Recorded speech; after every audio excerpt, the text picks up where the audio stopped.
Jearna dia, tá mid ínta buiadid is ochta agus de díl seachta. Tá mid ínta buia fasta sa dói Jearna waitis, a díl seacht sin an sa Choláiste Mhachaire scór bliain. Tá mid ínta buiadid is sa díl seacht íntach, a léirí in Pobail Pobail wair ortis fin lairus na malte farin eile hart, don Choláiste, díl seacht na man taí, mar dúirt muid codeacú le Gael scór bliain, daoine eile le dimleanas fiche, daoine eile le blianta fada chomai. An díl seacht a léirí Linn, díl seacht a léirí léir mór daoine eile don Choláiste seo, sa dó is gúil sí fá bhláth agus fá rahanis. Mar sin da hiarna codí linne bheith dílis a gcónaí, dílis de théin, dílis dar deangaí dar goltar, dílis den Choláiste seo, sa dó is go mé ragus blahairí go ceann na gianta go fáil. Dhearmid sin trí chrís dar dearna. Agus fácail buíochas ag déú náfrin, tá maint a buíad a hanan chodí gan náfran, da bhéiríonn seo san inad, da réman a rinn na sacraílig agus a bhí scríú gín Pobail agus a déanú le mór teachsannaí, le mór daoine, le mór rudaí, tá maint a buíad dá haon agus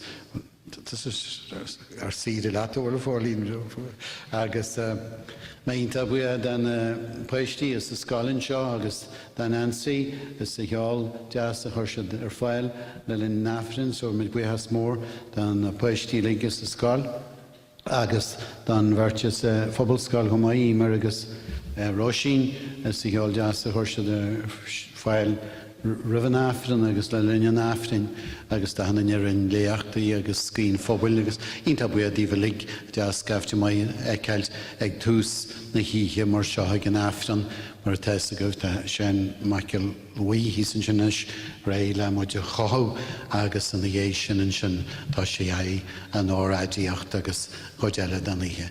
Mar sin da míle buíochas díomhalig agus go tíag banart éonú a servlig. Go raibh tíarna leh. Agus go manaí díal chuirta siúlaigh, tá é mac agus spirid níú, tá tafran hart I me gí faithíochain.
Choláiste Mhachaire Tá coppla cainteoir mór le rá a gin inis agus tá hála bra a gin an seo agus mar a Louis an tathair ó Galahor tá muid le génta buíoch dá bhfuil a gine an seo agus tá díolseacht a Gael agus tá díolseacht ag an phobal. Is ceithil lomsa uair amháin a chairde ag tógáil daltaí síos ag an hála álín an seo agus bhí cailín bagan sin ó Belfáiste agus dúirt sí a bhaistir, citíon ar thugtú an Choláiste ag bara cric. Agus bhí pointe aici tá sé bra samhailte híos an seo agus sílam go gurí mé an chéad cainteoir in aithne díobh agus Karen ní Galahor an seo, bhí Karen an seo agus bhí si ina ceanara nuair a bhí mé héan an seo agus bhí si a gcónaí an-ghealgaireach agus inis tá Karen ina ceanara ar na clár Gaelig lig in san BBC agus tá Karen an seo anach le rinse smaointí agus cibhní a rinse libh a Karen.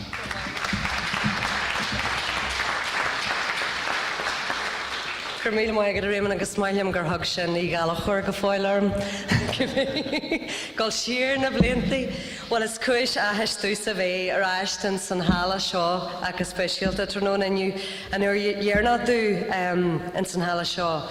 Bhí, well is cinint gur mé chuir an cheáil beidir a gáil don chéalaí cuirsa 3 mílúnasa.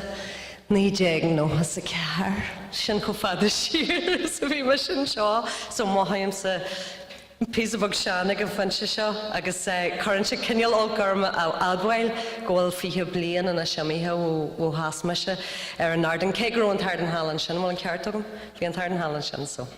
Cibhí, nuair dúr réimeann orm coppla fócail ra an acht chefhní mé ar an chéadúr a dánach man seo hanach man seo mar scolar a ard level nuair a bhí meag Janú réad an a scrúdaithe agus chaime seachtain an seo am chais agus bhfuil me leis na daoine uis le seo Ferdy McAnally, Diarmid Ó Tuama agus sinam gurú Ruben nó Ian Linn seo ag an am fásta.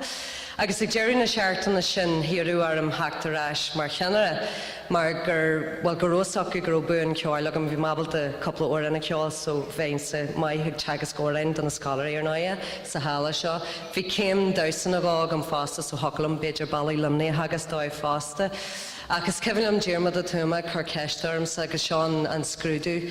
An Jean scrúdú ar an searm rud a dúirt sinna Carim an ceis seart sa Karen tuain freigra dú agus cbí freigra thuras tú arm sean scuí tú an past an seo sa saoú. So rud a dúirt sé. Má dearm sa lead tá me ag gáil a thógáil taí nó tá me ag gáil te a thógáil céach go an ceann ceart. Dúir me se bhil céise gur bhreagar mé mar ceartta mar tá hanach man saoí sin go bhí tá me gáil a thógáil taí a dhearmid mai go leor tucha tú an seo sa saoú mar sin so sin mar fuair mai chiad fástan seo a mar ruirtaí sin gáil siar 9:08 san ní. Agus casal le ar fáin am léontaí ribh sin chaim se 3 seachtain mar sin a hansaoú ag Choláiste Gaeltachta de Chinealagan i dtír chánal mar sin tá taithhhaid agam ar chuirsaí saoirí agus ar an táhacht a bhaineann leo is síl an scolar agus speisialta. Bhí me smaointe siar fásta ar an chiad uair a daithí me héin chun na Gaeltachta nuair bhí me 1 bliain 10 díos. Agus i gníos sin tá sé thar bheith óg agus tá muid a lig is pós freigrachas na daoine baga agus na daoine óga seo a hagan an seo ahan bbliain le fios a chur ar Cuid Gaeilge fios a chur ar na pársantachtaí sacu ar gáin seacht ceanneal de híal sóisialta uair a chrothúdóibh tíostí den Choláiste tá bra samhailte dóibh agus is léir agus Linn an Aoine agus Linn na Scolarí ag méadú agus ag teachtarráis bliain an 9 bliain an seo go Mhachaire gohfuil go fáil ag iarraí leis an Choláiste agus málam ahan aine agus málam sibh a sin a dhéanú a chu náid mu din ar fad a tá cruníthe an seo inniu bhí tionartha éigean ógain ar fad agus ag amachtaí an Choláiste seo ar na Scolarí a tháinig an seo agus sin ceann de phríú aimimena an Choláiste dar liom go deochú an Gaelig chéin agus más ar an Gaelig agus don phobal agus don chultúr Gaelach sláán in san chéad glún eile de Scolarí a Raslíonn ar na cursaí seo. So mar ocail scur cógáirdeas le Gaelin agus le muintir Mhachaire ar fad as 10 bliain a bheith slánithe agah in san Choláiste seo agus ag sola ar cursaíos coideachta taithí síl a an Ceiliúradh de Scolarí Gaelig agus ar náide go mar sibh ar léad 10 bliain eile. Gur míle maigah.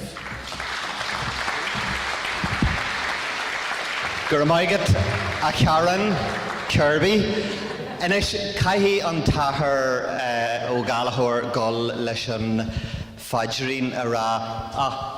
Ní gadait a ceist amháin, gote an seo bamate, ní gadait a ceist amháin a raigart. Le dornan bliantí anuas tá an fel a géirí an táhachtach agus bíon muid gimmert a genne láthaniúr agus ranna farste agus deirtar lom gur tusa an duine is mó sainiolas maidir le statisticí in núna agus tá dúna ngála Johnny go maith nach bhfuil. So an jocu le chartan seo agus a bheith i do bhainisteoir ar irin peile Mhachaire. Well, tá rud éige an ógin an seo agus má ghlachan tú le seo cílíonn sé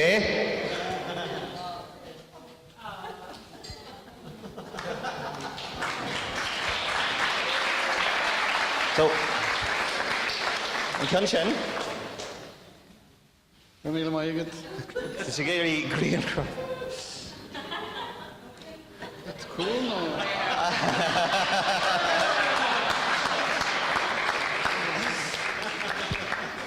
So, gur a céad maigad agus bhí an tafran álín ar fad níl aon áras faoi sin. Gur maigad. Ar is staid agus a cheannas í Gaeilin agus buirte Gaeilin lig agus phobal ligad ar chléir agus tua dúirt mórín go dear mar sean bhla má dan teanna mai elefant. So, bailam ar íist Malú mór a thuirta Gaeilin agus dahanana thug an takeíocht den Choláiste mar dúirt mat an Choláiste fíortheamhachta den cheantar seo agus tá muid buíochas a takeíocht anmuid ó Gaeilin agus ón Rún agus cíimiid go maithí an takeíocht sin agus bailam buíochas agus malú mór a thuirt dahanana seo sa cheantar a bheith an takeíocht ar bhreataí agus ahanana eile buinteach leis a Choláiste agus mar teistagah tá fuireann in seo tá ionta óg agus ionta dígrise agus díomharcha agus bhín muoi máil sníthe agus tá muid ionta brodalas tú agus málamid go thar agus ar ísta súla go mbeíthe mhóragah mar teistagah sé réman África, Caidrih, Pobail chuiste chun é ardmhaithe a chuman luigh le scéal agus teistagann líana go ben rud is mór sin na de heise a chruid roimhan chluithe.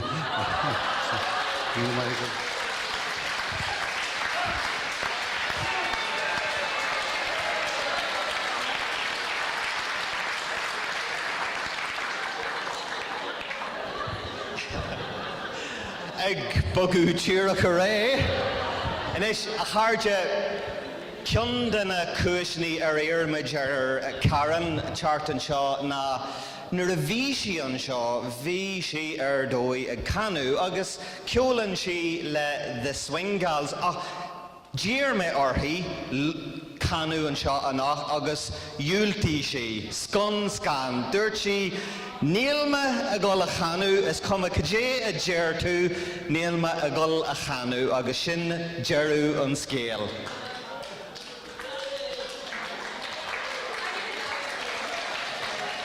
Oh, could you? After porch. Níos fearr is cóir mai go a réman. Áraig, gur míle mai go igi leiscail. Ar mé héana agus Pauline bhí muidir casach daoirí a bhalaí fleet an affran, so go leiscail, cos bhí cinneal de dúsarm sa lilion na seaartainna. Ach ceola muid, ceolaí muid a dearmsa, go dé ceolas muid mar sin. Tá sé clinsteogain, well, Kirstlánig sléifte muir, a ciúndan well sin an ceanna a bhansalium, so mo chajama bheith teagas na Nordan ag na scoláirí, so chumas a túis leis agus spéisih silium. Mai go leor? Kirstlánig sléifte muir ga chundé gun an gal, agus Kirstlánig an yard go lard in a stool can clear his call. Nor gluish much a heart la look and loy go cue in some land in a lee.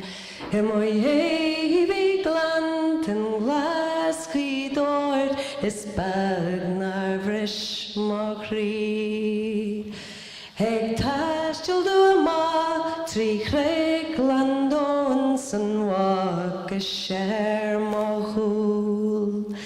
Ni mist je dura la bronas la cra go frasa chahil misha sul.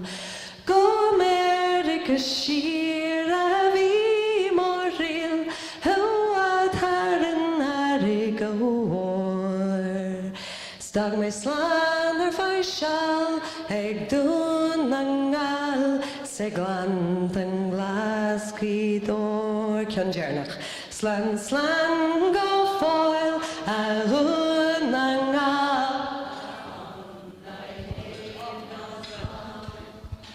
stood a bright amanga naruli riur of gal touch more creed the go for the scapri got poised to back agus more at a biogo bun gan watch gan gruen for glant and glass door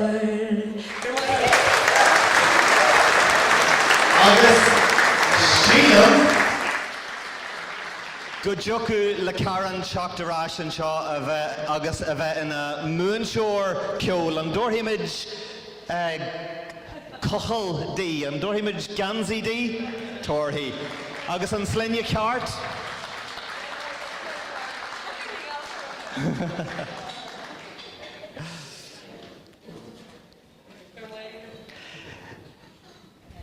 Anish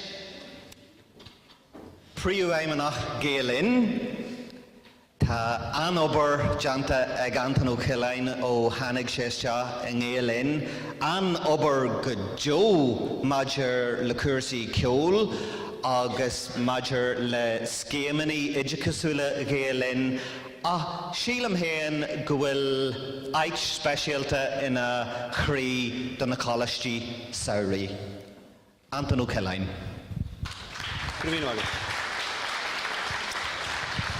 Gur mágad réime agus gur maithe gubse. Bhí méid áircann sin an físeán agus ceann na Greengraffanna dubh agus bán ag an tús dahan mé mar rithar hain Mícheál agus is cosúil go raibh sé sin an sear ceann na céad cuasaí agus ina chinneire. Bhí sé sin dearmata agam. So mar sóldúin ihe mhór cheiliúrtha chomórtha agus tá sé tharbheith pléisiúrtha domsa éalú an efig agus a bheith sa cóliúidir gríúil seo agus muid ag déanamh sprí agus ag cuimhnú siar agus ag ceiliúra. An dá scór bliain is tapaí a d'imisiad